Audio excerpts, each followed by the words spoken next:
ప్రసన్నాంజనీయం ప్రభాదిత్యకాయం ప్రకీర్తిప్రదాయం భజే బాలగాత్రం భజేహం పవిత్రం.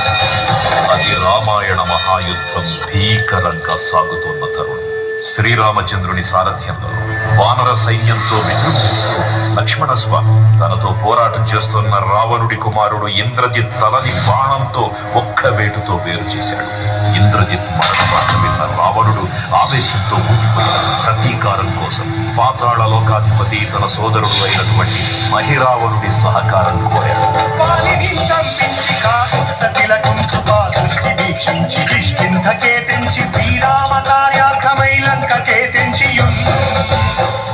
ఆ జీవి మకరధ్వజుడు అనే తన పుత్రుడై మహాసముద్రాన్ని దాటుతుండగా నీటిలో పడ్డ స్వేదవిందు ఒక మొసలి గ్రహించడం వల్ల జన్మించాడని తెలుసుకొని ఆశ్చర్యపోతారు హనుమంతుడు.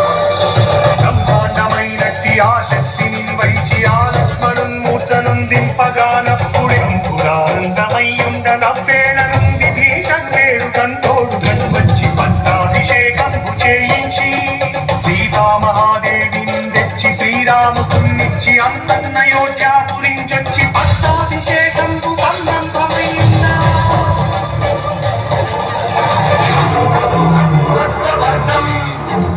దినకరవదనం తీక్ష్ణరస్రాకరాళం రం రం రం రమ్యతేజం గిరిచలనజరం కీర్తిపంచాదివక్రం రం రం రం రాజయోగం సకల శుభనిధిం సప్తవేగాళవేద్యం రం రం రం రాక్షసాంతం సకల విషయ సంగ్రామ